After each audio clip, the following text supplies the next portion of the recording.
Speak Out Pre-Intermediates, Unit 8.1, Grammar Section, Relative Clauses.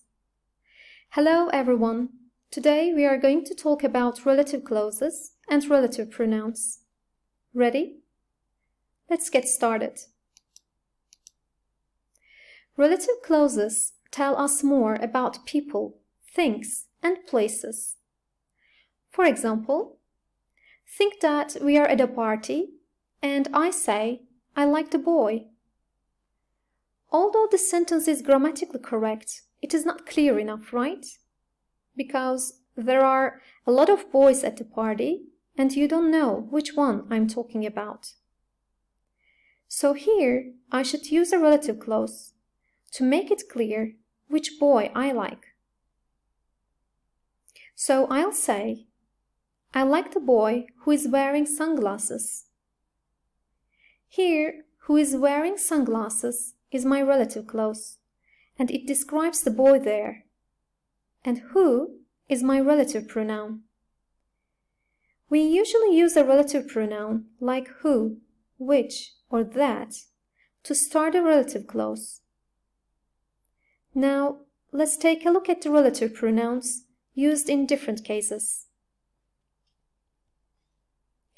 Let's start with who and that. We use who or that for people. For example, he has a daughter who is a teacher. That is a teacher.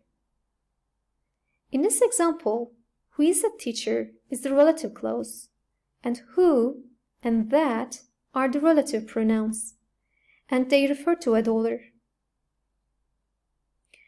You can use a relative clause right after the object of the sentence. In this sentence, he is the subject and a daughter is in the object position. So, after the object, a daughter, you can place the relative clause. Now, let's look at the second example. The people who live in Eskişehir are friendly. The people that live in Eskişehir are friendly. In this sentence, we apply the same rule for who and that, because we want to describe the people. So we place who or that right after the noun.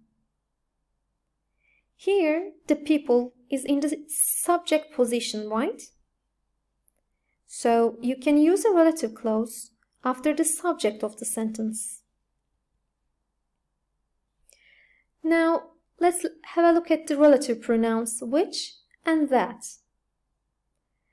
We use which or that for objects, things, or animals. In other words, for the subjects and nouns which are not people. Let's look at the examples. Did you get the postcard which I sent you last week? In this example, which I sent you last week is the relative clause, and which is the relative pronoun, and it refers to the postcard. Now, look at the second example. The phone that I bought yesterday doesn't work. So, I bought a phone yesterday, and the phone doesn't work. In this example again, the relative pronoun that is indicating the phone. As you can see in the examples, in the relative pronouns, who and which can be replaced by that. That is more common in spoken English, so it's a bit more informal. Now it's your turn. Combine the following sentences by using an appropriate relative pronoun, who, which, or that. Now, pause the video and do the exercise. Ready? Here is the answer. William is the doctor who looked after my father. William is the doctor that looked after my father.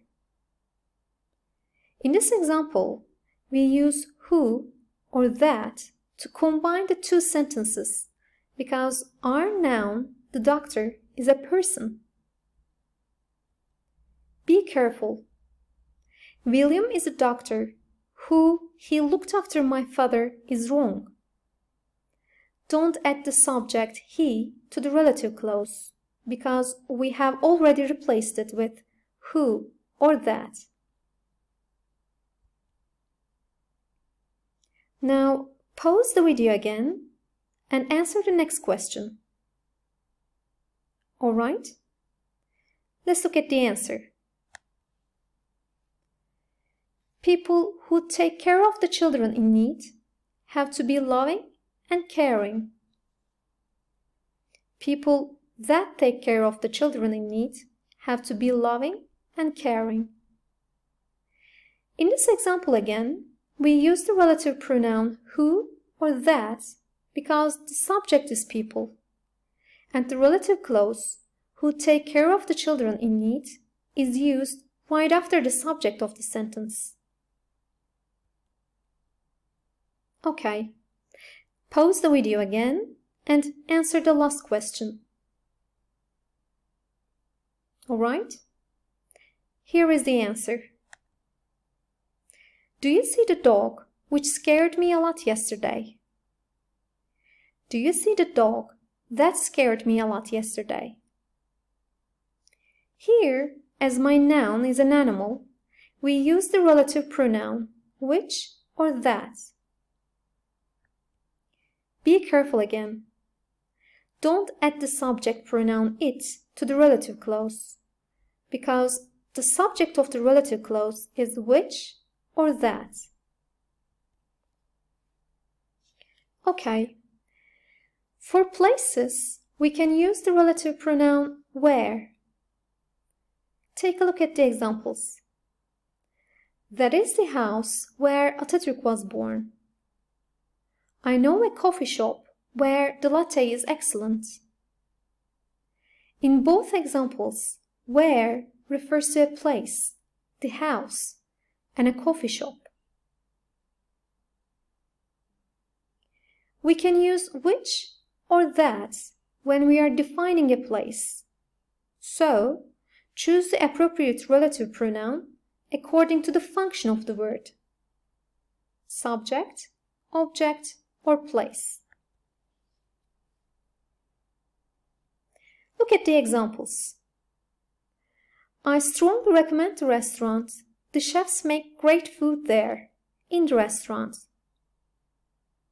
Here, there, in the restaurant indicate a location, a place.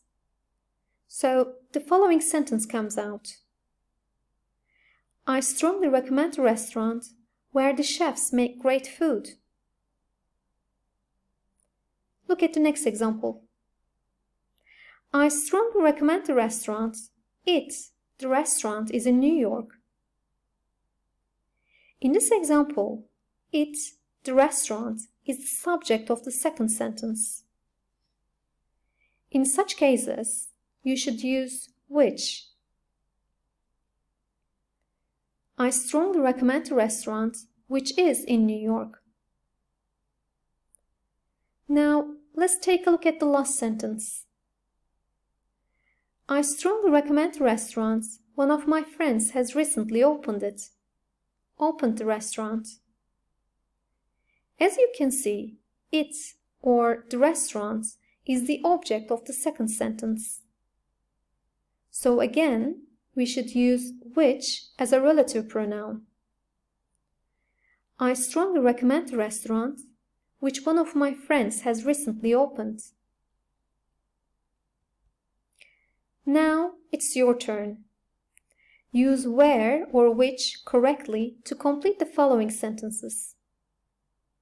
Now pause the video and do the exercise. Alright? Please look at the answers. She lives in a house. It has 6 bedrooms. As the house or it is the subject of the second sentence, we should prefer which here. She lives in a house which has 6 bedrooms.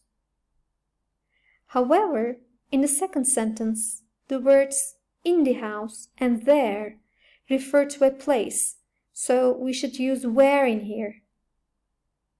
She lives in a house where she can give huge parties. Let's wrap up the lesson.